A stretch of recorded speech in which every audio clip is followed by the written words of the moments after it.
Assalamualaikum warahmatullahi wabarakatuh. Selamat datang di channel Belajar Kreatif.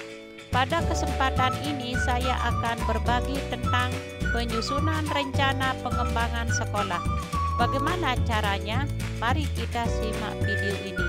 Sebelumnya, jangan lupa subscribe, like, dan share video ini ke teman-teman ya, agar kami tetap bersemangat membuat video-video yang lain. Penyusunan rencana pengembangan sekolah oleh Halimatus Sa'diyah MPD dari Dinas Dikbud Kabupaten Lombok Timur. Tujuan pembelajaran kali ini adalah: pertama, guru dapat menjelaskan pengertian RPS. Yang kedua, guru dapat mengetahui landasan hukum rencana pengembangan sekolah. Yang ketiga, guru dapat mengetahui sistem perencanaan sekolah atau sering kita sebut dengan SPS. Yang keempat, guru dapat memahami tujuan dan manfaat RPS. Yang kelima, guru dapat mengetahui tahap-tahap penyusunan RPS. Dan yang keenam adalah guru dapat menyusun RPS. Apa yang dimaksud dengan RPS? RPS adalah dokumen tentang gambaran kegiatan sekolah di masa depan dalam rangka untuk mencapai perubahan atau tujuan sekolah yang telah disusun bersama oleh sekolah dan komite sekolah. Itulah pengertian dari RPS. Landasan hukum RPS yang pertama, Undang-Undang Nomor 25 Tahun 2005 tentang Sistem Perencanaan Pembangunan Nasional. Yang kedua, Undang-Undang Nomor 20 Tahun 2003 tentang Sistem Pendidikan Nasional. Yang ketiga adalah Peraturan Pemerintah Nomor 19 Tahun 2005 tentang Standar Nasional Pendidikan dan Rencana Strategi Departemen Pendidikan Nasional 2005-2009. Tujuan disusun RPS adalah: yang pertama, menjamin agar perubahan atau tujuan sekolah yang telah ditetapkan dapat dicapai dengan tingkat kepastian yang tinggi dan risiko yang kecil. Yang kedua, mendukung koordinasi antar pelaku sekolah. Yang ketiga, menjamin terciptanya integrasi, sinkronisasi, dan sinergi baik antar pelaku sekolah, antar sekolah, dan dinas pendidikan kota atau kabupaten, dan antar waktu. Yang keempat, menjamin keterkaitan dan konsistensi antara perencanaan, penganggaran, pelaksanaan, dan pengawasan. Yang kelima, mengoptimalkan partisipasi warga sekolah dan masyarakat. Yang keenam, menjamin tercapainya penggunaan sumber daya secara efisien, efektif, berkeadilan, dan berkelanjutan. Yang ketujuh, sebagai dasar ketika melaksanakan monitoring dan evaluasi pada akhir program. Sistem perencanaan sekolah atau SPS adalah: apa yang dimaksud dengan SPS? SPS adalah satu kesatuan tata cara perencanaan sekolah untuk menghasilkan rencana sekolah atau RPS dalam jangka panjang, dalam jangka menengah, dan tahunan yang dilaksanakan oleh unsur penyelenggara sekolah dan masyarakat yang diwakili oleh komite sekolah. RPS jangka panjang, menengah, strategis, dan tahunan. RPS jangka panjang adalah dokumen perencanaan sekolah untuk periode 20 tahun. Kemudian RPS jangka menengah atau rencana strategis adalah dokumen perencanaan sekolah untuk periode 5 tahun. Nah, ini kalau SD kita kenal istilah RKJM.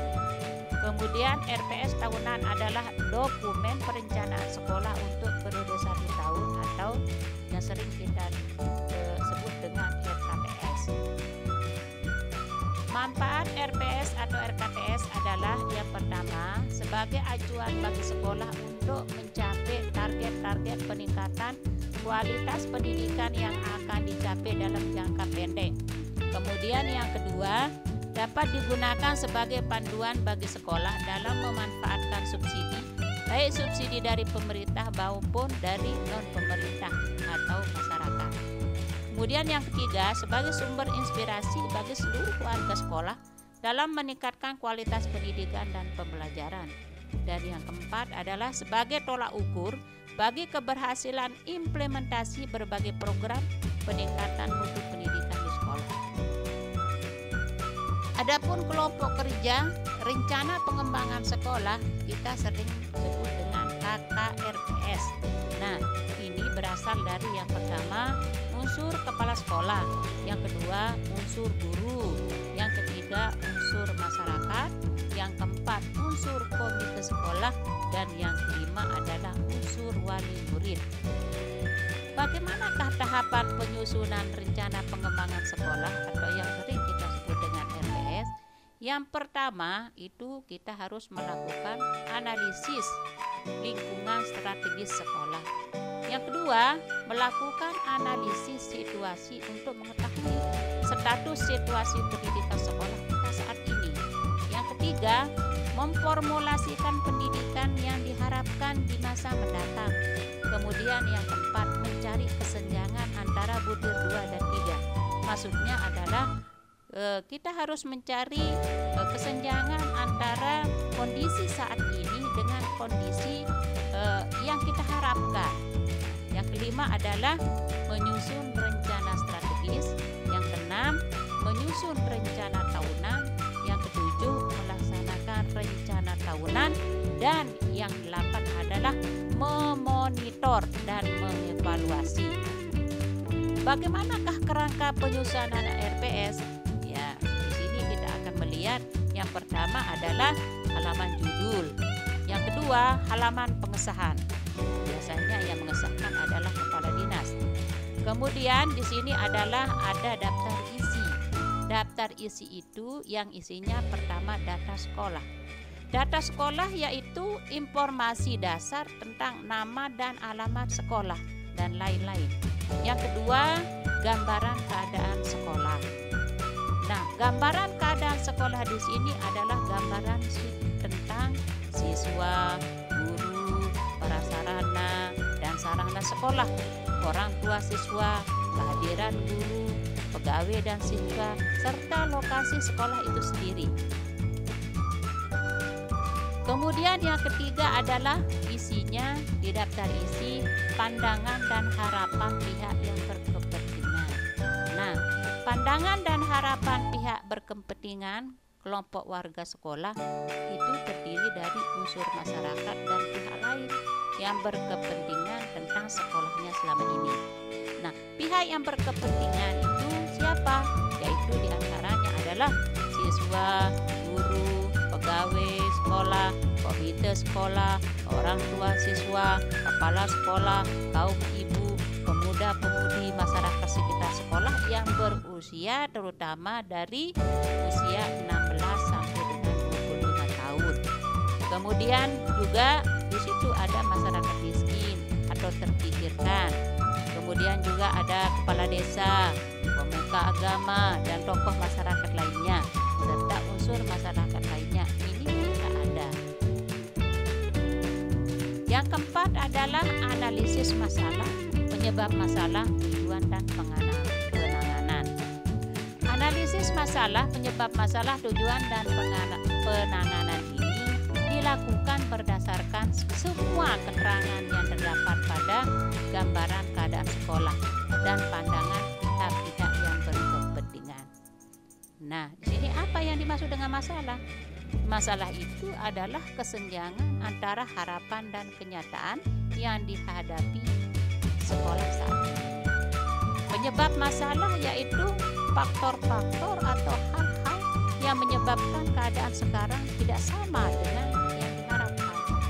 Selanjutnya adalah tujuan atau harapan sekolah.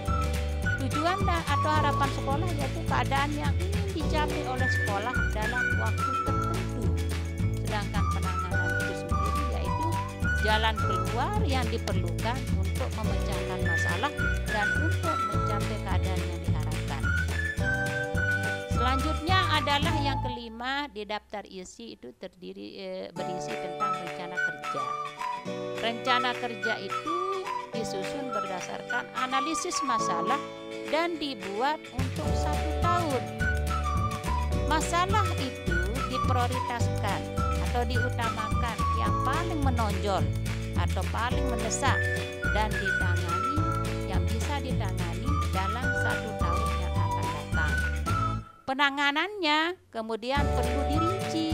Dari perincian tersebut akan ditemukan daftar kegiatan yang diperlukan yang akan menjadi rencana kerja untuk 1 tahun yang akan datang. Selain itu, di daftar isi juga berisi yang keenam, yaitu jadwal kegiatan tahunan. Jadwal dibuat berdasarkan rencana kerja. Selanjutnya adalah yang ketujuh di daftar isi adalah rencana pendapatan dan penggunaan dana sekolah. Rencana pendapatan dan penggunaan dana sekolah ini disusun berdasarkan jadwal kegiatan tahunan, yaitu untuk tenggang waktu 1 tahun. Nah, daftar isi yang 8 itu berisi jadwal pemantauan kinerja sekolah oleh masyarakat. Semua kegiatan yang direncanakan perlu dipantau pelaksanaannya oleh masyarakat. Demikian juga dengan penggunaan dana yang direncanakan. Nah, yang terakhir adalah terdiri dari lampiran-lampiran. Contoh lampirannya itu adalah fotokopi nomor rekening. Nah, nomor rekening di sini bisa nomor rekening BRI atau bank yang sudah ditetapkan. Yang kedua harus ada itu adalah SK komite sekolah. Kemudian rincian penggunaan dana rehab gedung sekolah ini adalah khusus bagi sekolah yang mendapat dana rehab seperti dana DAK, dana bansos. Nah, ini harus mempunyai RAB. Kemudian yang ketiga, yang keempat itu adalah ada surat pernyataan kesanggupan.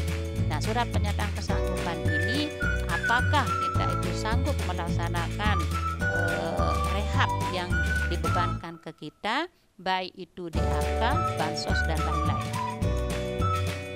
Nah, untuk mengetahui bagaimana kemampuan kita di dalam menyusun, marilah Bapak Ibu kita akan coba membuat sebuah RPS di sekolah kita.